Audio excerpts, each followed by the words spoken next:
Hello, everyone. Welcome to Inconvenient Truths. I'm your host, Jennifer Zheng.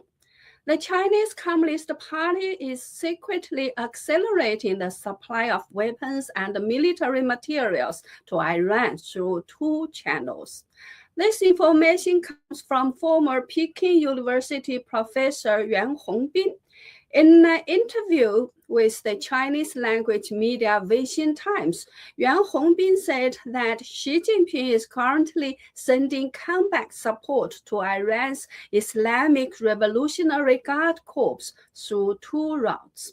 One route goes through Russia. It crosses the Caspian Sea and uses maritime transport to deliver combat support to Iran.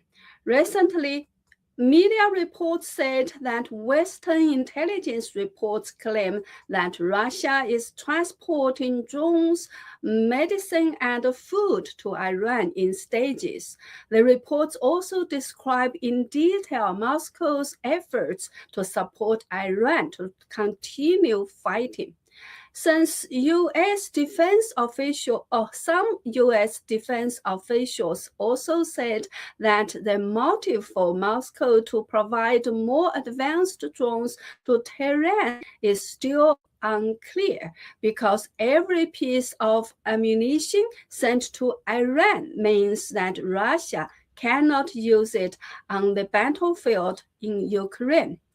Yuan Hongbin believes that these supplies do not come from Russia, but from the CCP. The CCP is only using Russia as a transit channel. Another route is through the land border between Pakistan and Iran, sending large amounts of combat support into Iran. Yuan Hongbin said that it is well known that many underground fortresses built in the mountainous areas of central and western Iran were designed by CCP engineering troops. Iran's missile and drone operations are also guided by China's Beidou system.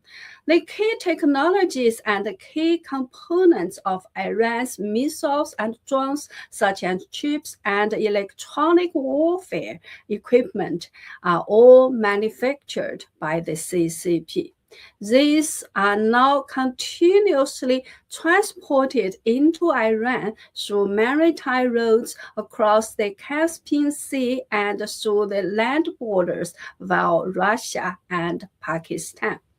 More importantly, under the strong strikes of the U.S. and Iranian joint forces, Iran's original leadership has basically been eliminated.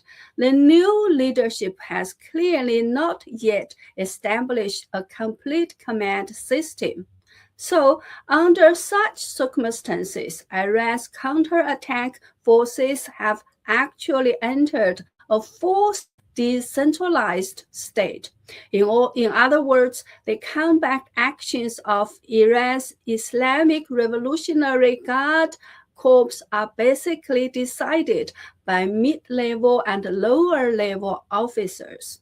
Yuan Hongbin said that the technical personnel who has infiltrated Iran's Islamic Revolutionary Guard Corps for many years by providing technical equipment and support are actually CCP agents.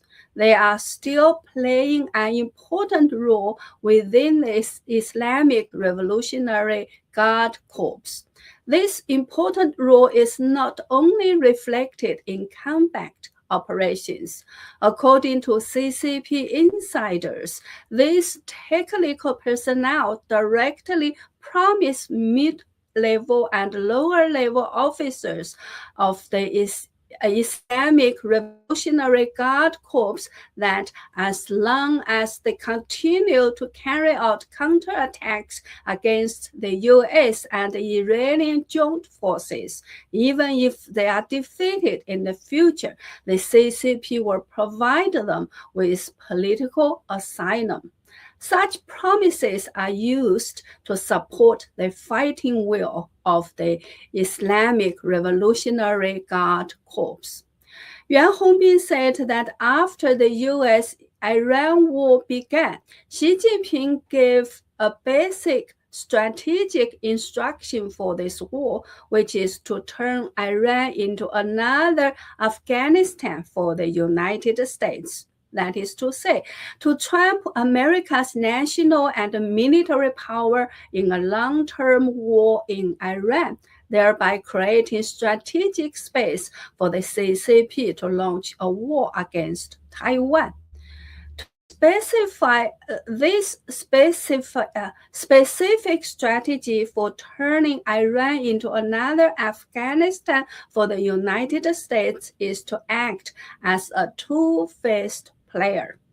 The so-called two-faced player means that on one hand, through the CCP's strategic ally Pakistan, the CCP promotes so-called peace talks between the United States and Iran. Pakistan is now acting as a mediator or the main mediator for peace negotiations between the United States and Iran. Xi Jinping also wants to use this method to gain the favor of Donald Trump. This is Xi Jinping's extremely false side. What is Xi Jinping's real side?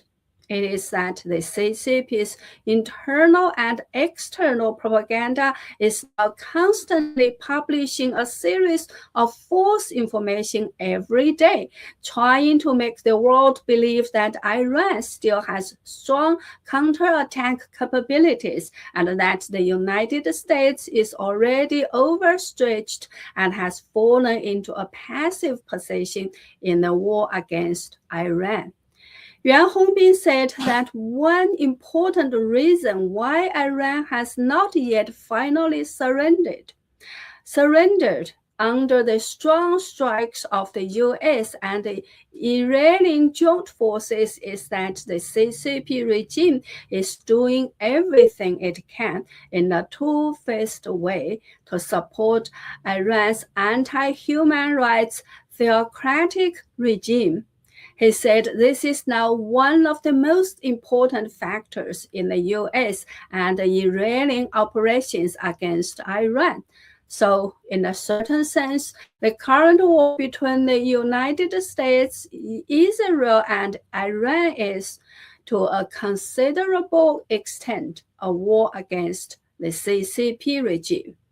As for Russia, it is already deeply trapped in its war with Ukraine. Its military and economic strength have been greatly exhausted. So the only force supporting Iran behind the scenes is the CCP regime. Even Russia's current combat capability is supported by the CCP.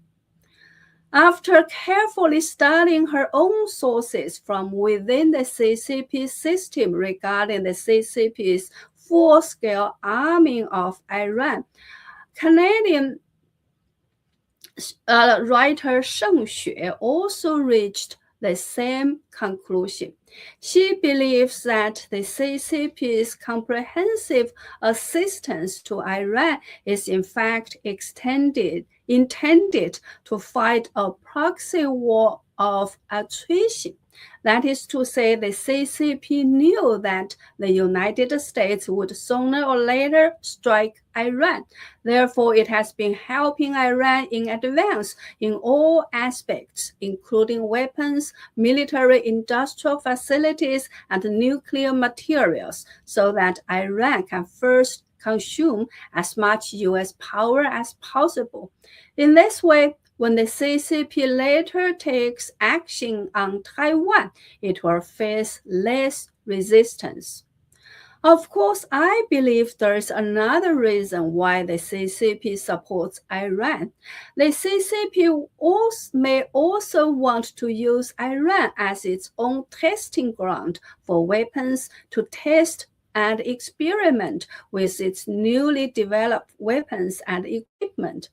After all, the CCP has not fought a war for many years. It urgently needs real combat data to verify and adjust its weapons and equipment.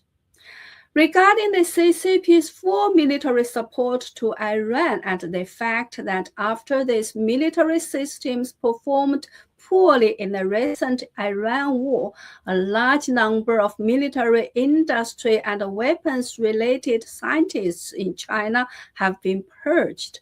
We will discuss this next time. Well, that's all for today. Please share this video, subscribe to my channel, follow me on X, or visit my website at jenniferzengblog.com to become a member or make a donation.